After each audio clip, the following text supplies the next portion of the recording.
Good morning, Jay with Book Bites, Bitten by Books, and Great Scott Audio Productions. Today we're going to go back and visit Alan Dean Foster again. This time we're going to an alternate universe. A college student gets whisked away into an adventure. His name's John Tom Merriweather. In the first book of the Spellsinger series, Spellsinger, aptly named. I've been rereading this series for so many years. It's so much fun because again, it's you get the kind of urban fantasy thing, but it's in a different world. Poor guy is just whisked away into another world, and he's kind of trapped. He's like, I'm screwed. I don't know how I'm going to get out of this. But we get to meet John Tom and Mudge the otter, the very first two characters. My personal favorite, Mudge. So if I try and hit the accent, forgive me. I'm not British, obviously. He is, or at least has a British accent. So I may slip into it. I may not. I don't know. But here we go. We're going to go visit John Tom. Size and attire alone would have made the otter worthy of notice, even if he hadn't tripped over Merriweather's feet. Sprawled whiskers down in the grass, the creature was barely a foot shorter than the lanky youth's own 6'2". It was by far the largest otter John Merriweather had ever seen. Although he was a student of history and not zoology, he was willing to bet that 5.5 feet was somewhat more than otters normally reached. Despite the haze still fogging his brain, he was also fairly certain that they didn't run around in green felt-peaked hats, snakeskin vest, or maroon velveteen pants puffed at the ankles. Very deliberately, John rose, regarded the stub of the joint he held tightly in his right hand, and flicked it distastefully away. The problem of the moment was not the existence of the utterly impossible otter, but of what his friend Shelley had cut the weed with. Nevertheless, John couldn't take his eyes off the creature as it rolled over onto its rump.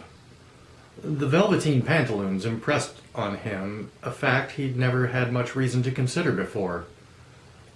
Otters have very low waistlines. This one tugged its feathered cap down firmly over cookie-shaped ears and commenced gathering up the arrows that had spilled from the quiver slung on his back.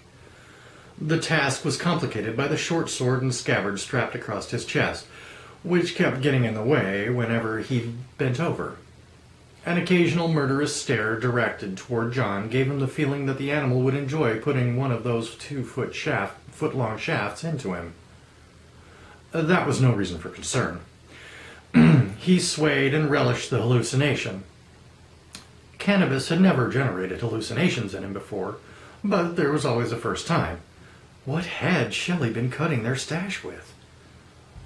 Proof that it was cut with something powerful was stumbling about the grass before him, muttering under its breath and gathering arrows.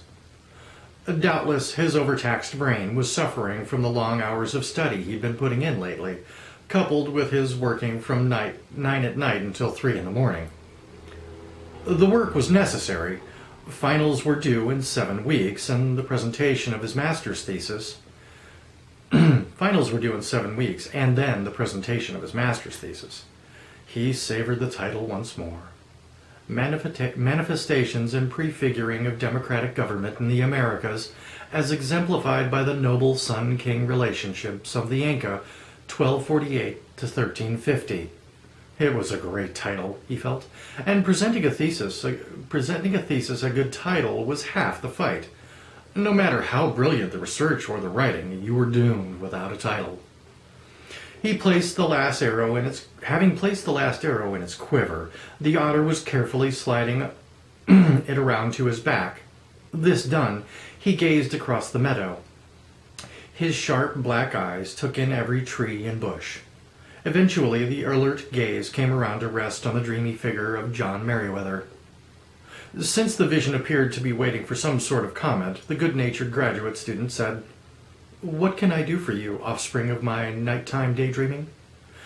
By way of a reply, the animal again directed its attention across the meadow, searched briefly, and then pointed to a far copse. John lazily followed the otter's gesture. Disappearing beneath a mossy boulder the size and shape of a demolished Volkswagen was a bright yellow lizard slightly larger than a chicken. It darted along on its hind legs, the long whip-like tail extended out behind for balance. Once it stared back over its shoulder, revealing a double row of pink dots running down its throat and chest. Then it was gone into the safety of its burrow. Reality began to rear its ugly head. John was slowly taking note of his surroundings. His bed and room, the rows of books on concrete block-supported shelves, the pin-ups, the battered TV, had been replaced by an encircling forest of oaks, sycamores, birch, and pine. Tulip-like flowers gleamed nearby, rising above the thick grass and clover, some of which was blue. A faint tinkling as of temple bells sounded from the distant trees. John held both hands to his head. Lucidity continued to flee laughingly just ahead of his thoughts. He remembered a pain and a pulling that threatened to tear his brain out of his skull. Then he'd been drifting, a different drift from the usual relaxing stupor that had enveloped him during an evening of hard study and heavy smoking. His head throbbed. "Well?" the otter said unexpectedly in a high-pitched but not really squeaky voice. "Well, what?" Soon, he told himself frantically. Soon I'll wake up and find myself asleep on the bed, with the rest of Mexia history of all the Roman emperors still to be finished. Not hash, he thought. Something stronger. God, my head. "You asked what you could do for me." The otter gestured again, a quick, rapid movement in the general direction of the boulder at the edge of the woods. "As your damn great foot caused me to fall and lose the Granby, you can bloody well go and dig it out for me." "What for?"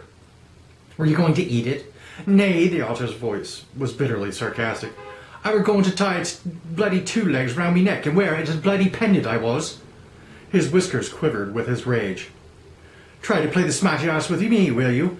I suppose you be thinking your size will protect you."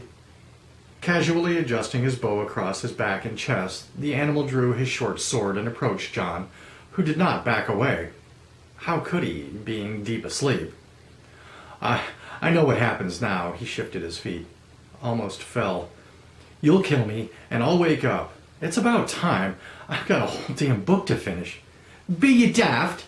The otter's head cocked nervously to one side, and a furry paw scratched at his cheek. "Cool, I believe you are." He looked around wearily. "I know not what influences are being brought to bear in this place, but it's going to cost me a grand bit. I'm for leaving." "Will you not at least apologize?"